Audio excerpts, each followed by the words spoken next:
G'day and welcome back to Shadowrun Hong Kong. It's time to actually start the first real Shadowrun that we've got. There's a serial killer taking out Whampoans. And so we're going to go and have and investigate. The real question is, who do we want to take with us? Currently, we got 4 people, actually, so that means we have a choice. We can drop one of them in exchange for Ranneko. So if I go to the MTR and I decide to leave, it should give me the recruitment screen. Yep. Head to Whampoa Garden to discover who's killing the Whampoan elders. Okay, so here is kind of an additional thing that you can do. So firstly, we got our basic runners, right? The ones from our team. We also could spend our own money to get ourselves these other runners. This is actually, Shadowrun Returns was built around this system where you'd have a bigger pool of characters that you could use. Oddly enough, I've never seen any reason to waste Nguyen on these people when your companions are perfectly good. So we're going to take Isabel because if we want to do any hacking, we need her. We're going to take Gobbet because we don't know any magic otherwise. And then it becomes either actually the most obvious one to take is Duncan, because Ranneko doesn't offer anything that I can't bring, really. So we'll take Duncan with us, and that'll be fine. And off to Whampoa we go. Whampoa Garden, a carnival of chrome and neon, rife with every manner of technology and artifice one can imagine. The entire area has the feel of a night market, save that chips are sold in lieu of steam buns and vendors hook the latest drones rather than folk art. Something stalks these streets, hiding just out of sight. It stalks the Whampoan elders, the leaders of the band of tech-savvy squatters that have claimed this neighborhood as their own. The street smells of ozone and fear, and those Whampoans that you pass in the metro station have a haunted, furtive look in their eye. While the killer has only struck at elders thus far, it may only be a matter of time before ordinary residents are menaced as well. Okay, we're not taking anything extra. Yep. Team, yep, we're not giving them anything in particular, though we could. So, off we go.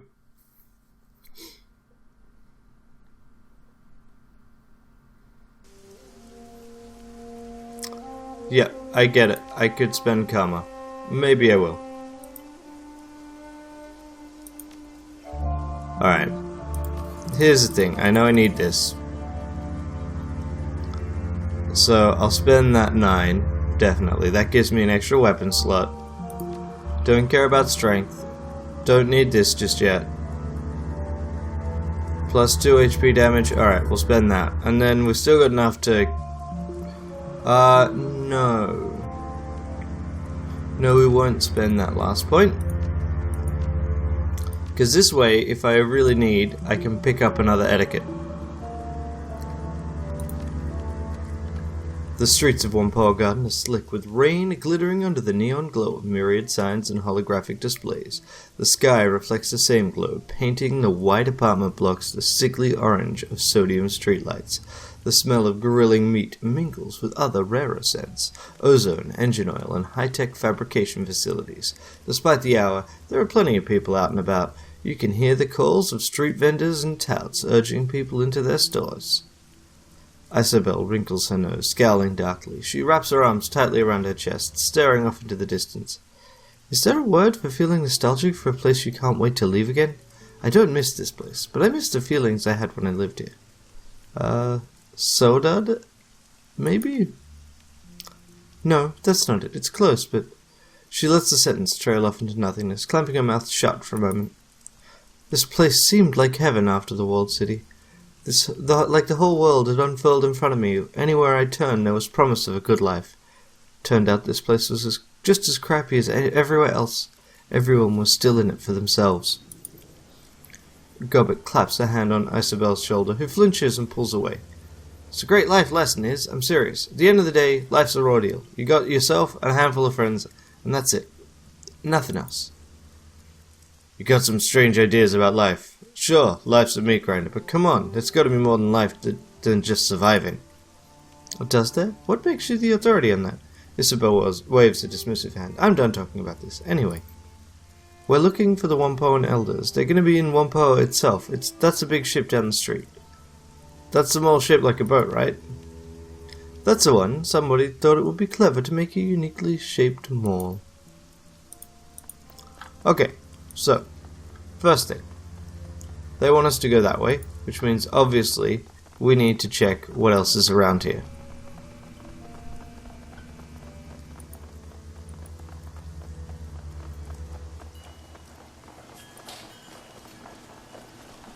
No one we can talk to just yet.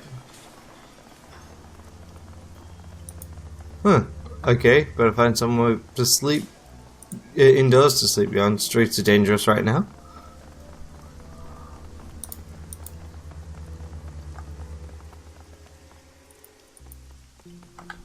And yeah, there we go. So I imagine this will all open up a lot more in terms of conversations once we've actually chatted with the Whampoans.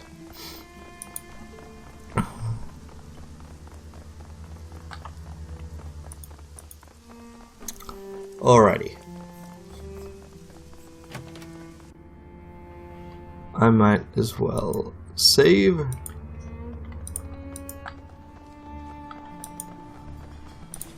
So here is our mall with quite a nice cafe, net cafe I guess, and arcade. So let's start by talking to Elder N. This orc woman is festooned with small circuits, tiny trid screens, and speakers. The trid screens display snippets of trid broadcasts from every corner of the world. The tiny speakers play counterpoint with a susurrus of voices speaking Sparethial, Punjabi, Kazakh, and other languages. Her expression is haggard, and she fidgets with her fingers as you approach. Welcome to Whampoa, my friend. I am Elder Ng, and these are Elders Tang and Ip. Ng gestures to the elf and human, who each incline their heads respectfully. Thank you so much for answering our request. We had nowhere else to turn. That's the least I could do. Under Tang's skin, glowing tattoos writhe and change. Tigers become cranes, move on to dragons. We're under threat. We elders are being hunted by some monster. As you may have noticed when you arrived tonight, there's been another killing. Ip crosses his solid chrome arms. Holographic readouts dance constantly over their surface, displaying diagnostic information about the state, operating temperature, servo pressure, and a variety of other minutiae. He looks past you towards Isabel. The prodigal daughter returned once more. I didn't expect to see you back aboard the Whampoa in my lifetime, Isabel. When you disappeared, Elder Yatunde was very put out. I'm glad you're still alive. When you chose to walk your own path, I was disappointed, but I still understood why you had to leave. It pauses, tasting the air as he chooses his next words with care. I hope my lessons helped you prosper.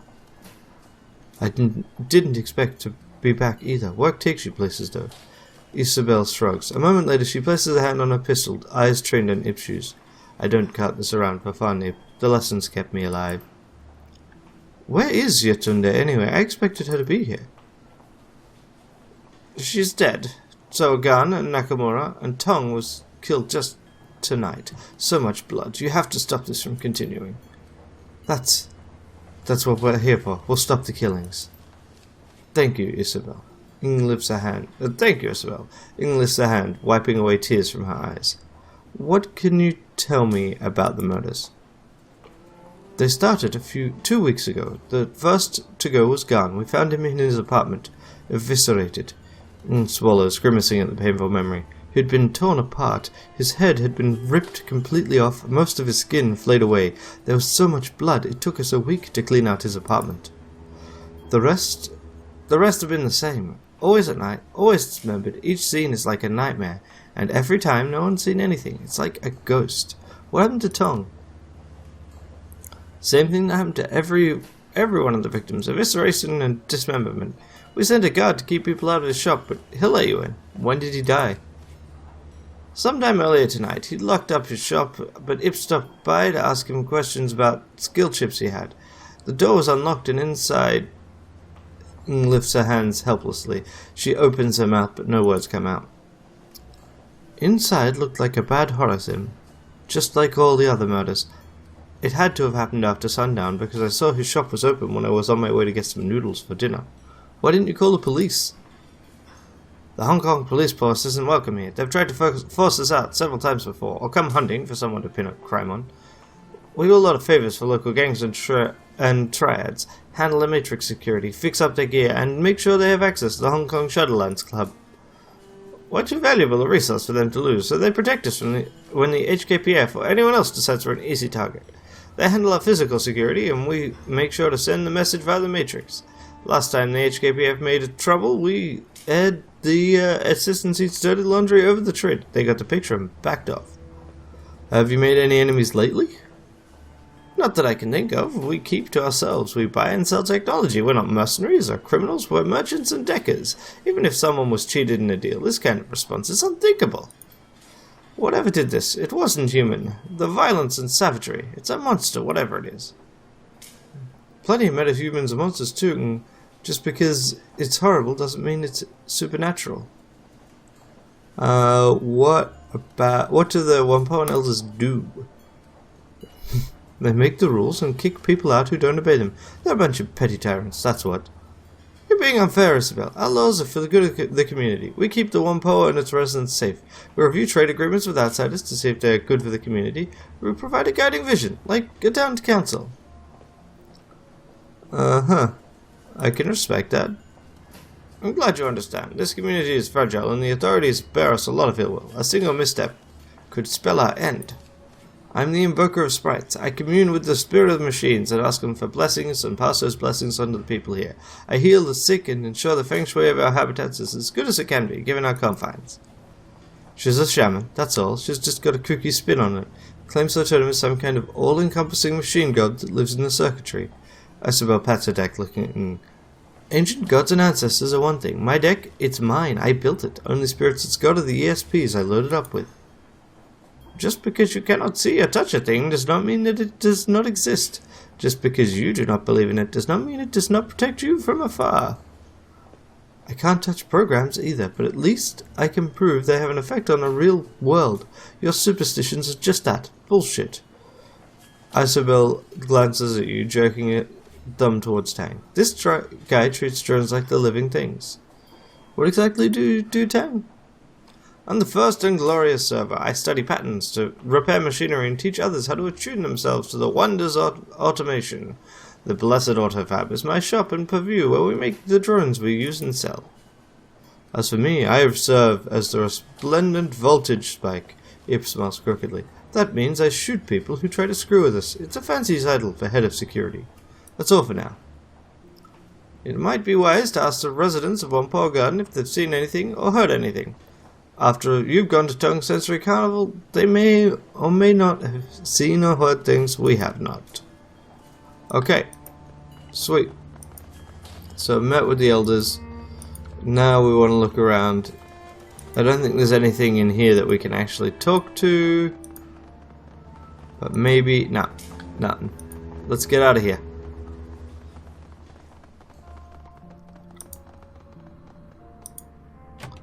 To the gardens. Let's check out the murder scene. It must be pretty bad in there. Indeed. Portal Lamb at your service. Elders told me you'd be coming. They tell you what happened to Tongue? He got killed earlier tonight, yeah? Huh. Killed. Yeah, that's rich. Killed is when a beetlehead sticks a knife in you for your cred stick, or when the cops put two in your chest for not kissing up hard enough. This is something else. This isn't killed. This is slaughtered like a fattened calf. Watch yourself. It's a goddamn mess in there.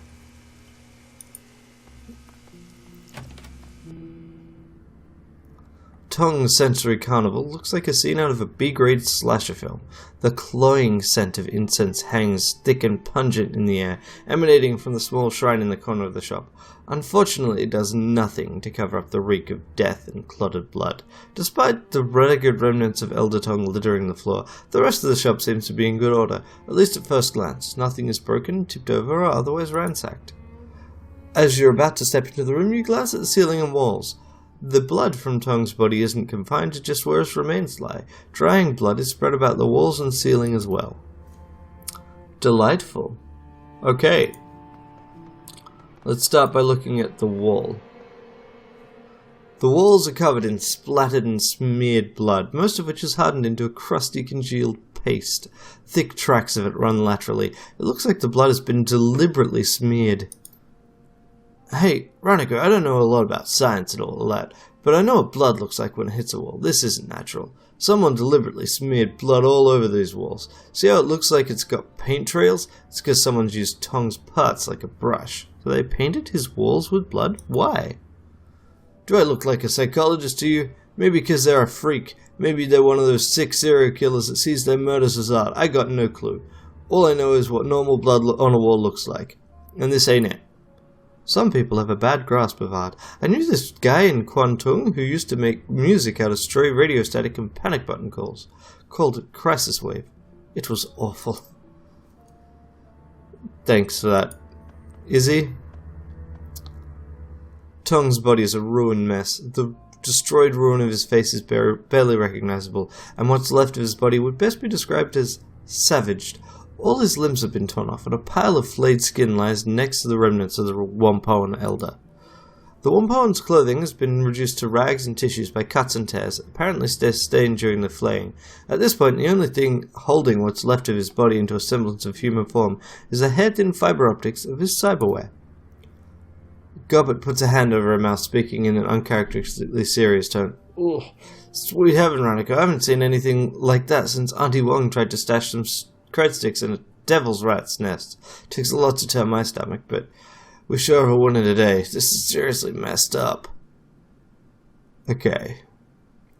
I second that. This isn't a murder. This is more like, I don't know, a feeding frenzy. If it weren't for the skin, I'd say Tong stepped on a goddamn mine or something. Have Gobbert assess the body. "You're the boss. Man, this is going to be unpleasant." Gobbert closes her eyes, takes a deep breath. After a moment, she opens them again and makes a strange grunting noise. There's no fear here, Ranneko. No anger, just this kind of satisfied feeling. Tong never saw it coming, and whoever did it was professional about it, which is pretty odd, because no one's professional about eviscerating a body, as far as I know. So you think it was a hit? I don't know why, but the killer... I don't know why the killer's after Tong, but it definitely wasn't some kind of mindless creature, or even someone particularly passionate.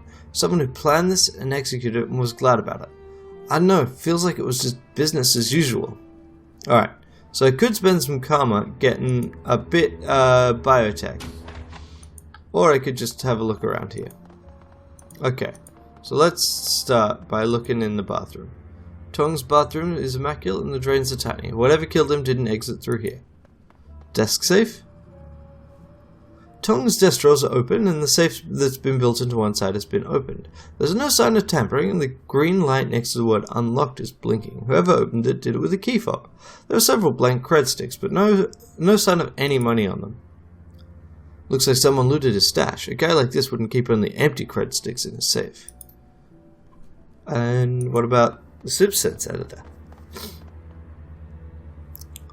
This is a Yamaha 95000V SimSynth, a device for mixing and mastering SimSense chips. Several drive bays are empty and all the chip jacks are empty. The screen is flashing with a repeated error message. The requested files cannot be found. Please return drives to bay and try again. Debug the system. Banging away at the SimSense keyboard, you manage to suspend the drive error warning for a time. You dig into the guts of the machine's recent files and you manage to kick it into diagnostic mode. It's not as good as having full access to the system, maybe you can learn it something anyway. Yamaha SimOS 5.23 System Diagnostics Text. Memory, OK. Drive error. Assist bus, OK. Beginning codon, please wait. Long debug spew that scrolls across the synth screen is filled with numbers indicating recent files, play lengths, keyframes, assist peak levels. Based on the numbers you're seeing, Tong's SimSynth has been hacked to remove the peak controller levels from the chips it's been burning, the required operations to make beetle chips. The delta wave outputs for these chips push them dangerously into brain-burning territory. The file catalog for high-peak beetles indicates that all the files and burn chips should be stored on missing drives, whatever is in the empty chip jacks. Someone's cleaned out Tong's beetle stash. So, for reference, BTL is basically drugs, right? And I'm going to spend that karma on a bit of biotech. 6 karma to find out a bit more. Now I can also see enemy HP, so that'll be nice. Okay. Now we know a bit about biotech. I guess we just did a quick online course or something? I don't know. We'll examine the body. Aside from the tremendous trauma the body suffered, there's no evidence of a struggle. No subdermal bruising marks. The muscle, aside from torque points where the limbs were torn off. The coagulation of blood and lividity marks a time of death between 2 and 4 hours ago. The knife marks seem more methodical than they did at first glance. There's been no care to try and preserve skin as any kind of hole. It was removed in a fashion similar to filleting a fish, the path of least resistance. What's more, some of the edges of blade skin are cut as if by claw rather than by a sharpened blade. There's also a deep razor-sharp cut to the base of Tong's neck that doesn't match any of the other wounds. His spine has been severed between his 5th and 6th cervical vertebrae. The wound is consistent with a single blow from a sharp-bladed weapon. Given the trauma across the rest of his body, this is almost certainly the first wound he's suffered. Seriously? Someone killed him and then just spread his parts all around? That's horrible and disgusting. I'm gonna hold out hope he didn't feel any pain. Yeah, this is clearly a clean murder, so to speak, followed by a effort to make it a lot more gruesome. But so BTL, or Better Than Life, is it's SimSense, which are chips that let you basically play a recording of someone's emotions and memory, or the senses, right? You take that, you then turn up all of the gain, so you just like amplify it to make everything significantly more intense. That's the basic gist of it. It's addictive, and you then can sell those chips like drugs. And that's what these guys have been doing. This orc is busy snacking on a steam bun as you approach. He wipes off one of his hands and sticks out you. Hey stranger, nice to meet you. Zippy Toe Tag at your service. How are you liking Whampoa Garden? I'm Ranneko. Nice to meet you, Zippy. Nice to meet you too. Now, listen, look, I know it's a little forward of me to say hello and whatnot, but I'm interested in giving you a hand if I can. Zippy gestures extensively at the squalid neon-lit streets of Whampoa Garden. This is my home, at least for the time being, and I'd like to stop these killings. We've never met before this, but I know exactly who you are. You're my replacement. The elders had me autopsy what was left of Elder Garn and Elder Nakamura after they got ripped apart, but I didn't want to dig any deeper. Since I don't know you and I can smell the Shadowrun a mile away, you got to be the outside of the house to stop the killings, right? Zippy tilts his head back, obviously pleased his amateur deduction. Very astute, that's right. See, I've got good eyes. A lot of good eyes, actually, if you're in the market for replacements. Only slightly used, and they come from certified donors, I swear. A hearty belly laugh erupts in New York, and he slaps one of his thighs in elation. Man, I kill myself. Pretty funny, you a stand-up comedian? With jokes like that? Are you kidding me? I'm one of the only trained surgeons around here. I'll keep all the other Whampoans healthy. Got to practice down the road. Blind Chen's a pretty good cyberdoc, but he's basically an implant specialist, and that's it. How'd you end up here? Did my residency back in the UCAS. Could have become a real MD too if things hadn't gone south for unrelated reasons. Zippy opens his coat, revealing a cyberdeck. He pats it proudly. I also deck a little, but I'm better at slicing skin than ice, in fact it would be. Whampoa Garden seems like a good fit for me. Must have a lot of customers. That's a chip truth. I have to charge to cover my costs and eat, but it's a damn near free service. There's always a waiting list, but it's good, honest work. I like how my neighbors in the community, we all look out for each other. Someone messes with one of us, they mess with all of us. That kind of community is rare as gold these days. How many places have an ethos like us? Not the damn corpse, that's for sure. I've lived a lot of places, done my fair share of Shadowrun, but this place is special. It's been a long time since it felt like anywhere was a home. Zippy looks off past you towards the Whampoa garden streets. His expression goes wistful, like he's remembering something from a long time ago. I'm sure I'll move again, but not for a while. I'm not done with this city or these people. So it's fairly peaceful around here. For the most part. Other than these killings, we don't have much by way of problems. We do have a sec for triads, and that makes us impervious to anyone who wants to start trouble. Anyone starts something, we hit him in the Matrix, while our triad friends hit him in meat space. Some small-time gangs have tried pushing in here before, but they backed off when they figured out they weren't just picking a fight with Tang and his guys, but with both Red Dragon and Yellow Lotus. They got the message real quick, what was left of them anyway. Let's ask you about the gardens. What can you tell me about the Elders? Well, they're an eclectic bunch, that's for sure. Where to start? Ing's the spiritual leader here. She's the voice of the Whampoans, I guess. A lot of her close friends have more followers, since she's more of a priest for the machine spirits. Maybe it's a cultural thing for people who grew up here, but it's never called to me. She makes a damn fine pot of tea, though. Ib's the muscle, and has an encyclopedic knowledge of cyber and bioware. Definitely a good guy to have watching your back. Not too friendly, but you know how it is. You get a lot of cyber, people start wondering if you'll tear their arms off. Zippy makes a chopping gesture with one hand. It's got the move straight out of Blood Carnival 3, The Reckoning. Terrible movie, but great fight choreography. There's also that guy with the tats.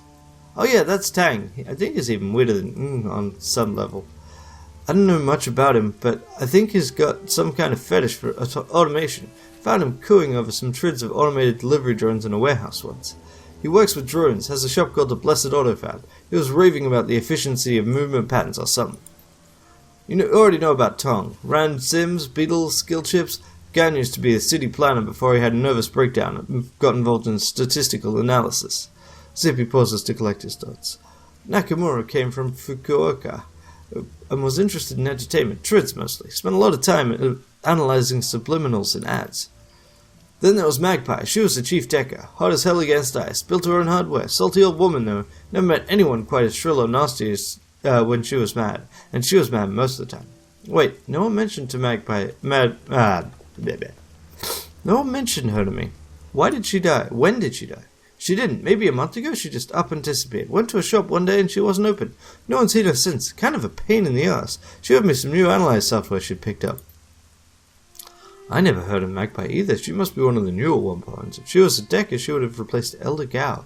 No surprise there. Gao is older than Qin Shuhangji's terracotta warriors. When I was learning decking from him, he could barely get out of bed. Still fast as hell in the Matrix, though. How can he be new and an elder? It's a stupid name. It doesn't have much to do with time spent in community. That does have something to do with it, sure. But it's mostly about how skilled you are, how good your connections are, and how much you can help everyone else. Should have called them experts or something. Bingo, that's it. She was only here for about 3 years, but she knew a lot of people all over the Matrix, in Shanghai, in Beijing, all kinds of places. Plus, her skill meant she was a shoo-in when Gao died. Why should she disappear? No idea. One day she was here, the next poof. First I thought she was on vacation, since she'd mentioned wanting to see the Kingdom of Hawaii someday, but it didn't feel right. She would have at least told me she was leaving. It seems mighty sus to me. No one else seems to care what happened to her, probably because she pissed them all off so bad. Is there any place you think I should start looking? Might want to check out her shop. It's locked up, but the other elders have a spare key. Couldn't hurt to look around, even though Magpie was always butting heads with other elders. They wouldn't have any reason not to let you in. What do you mean they were butting heads? Magpie and the others never saw eye to eye. She was contrary for the sake of it. Most of the rest had a grand vision for what they wanted this neighborhood to become. Maggie just wanted to deck. She was only an elder because they needed someone with their matrix chops. The last big argument was between her, Ip, and Nakamura. I think it was over something relatively trivial. I think Nakamura wanted to expand the pirate trade business into the matrix, and she just absolutely refused. Sounds like she didn't care for entertainment taking precedence over her business. That's it exactly. She gave Nakamura an earful, let me tell you. She said something about not using bandwidth for trivial entertainment bullshit. Anyway, it went from there to into this roundabout how she wasn't going to let Tang expand his drone business any further because they get too much megacorp attention. They accused her of blocking them just because she could, which is probably true. Lots of screaming. What do you mean blocking him? Everyone needs their matrix skills for their businesses to run properly. There are other deckers, me, or Monyebi, but she had the infrastructure. If that project didn't interest her, she wouldn't give him the time of day. She's a real hardhead about having her time wasted. But she figures if she's not interested in something, it has no value objectively. Kind of a major blind spot, if you ask me. Could you let me into a shop? No can do. Not because I don't want to, but because I don't have the key. You'd have to get it from Ip. He's taken over all Matrix infrastructure since Maggie disappeared. He's not as good as she is, or as I am, but they're not going to let anyone who's an elder take care of that kind of critical stuff. So it looks like Tom was killed by a blade, and not a broken neck or a bite. What kind of blade? Was it a knife, a sword, maybe an axe? I don't know, but he was attacked at the back of the neck. I don't like that at all. This whole affair's got me on edge. People dying is nothing new, but flayed skin, ugh. Sounds possible that whatever's killing the elders is trying to muddy the waters with all the blood and gore business. This is a crime of an intelligent, careful killer. Be careful, this investigation might take you somewhere very unpleasant. What are your thoughts on the murders? Pretty gruesome business. Gone died from a broken neck. Looked like someone wrenched it round and his arms and legs were cut off. Some skin flayed away too. Nakamura had his throat ripped out by someone with pretty sharp teeth. At first I thought it was a devil rat, but the teeth marks were all from something with a humanoid jaw. I didn't look at Yentunde, but from what I saw at the distance, it was the same story. It didn't seem much point since I'd seen it twice already. As for Tong, from what Porter told me, it was Gan and Nakamura all over again. Did you take a look at him? Yeah, it's the same as you described for the others. Damn, I like Tong. Beetle business is unsavory, but the man had to eat, and his regular sims were great. Generally all around nice guy, friendly with everyone, never had anyone mad at him. There ain't no justice, let me tell ya. See you later, Zippy. So he was a fount of information. Let's get a key to Maggie's shop.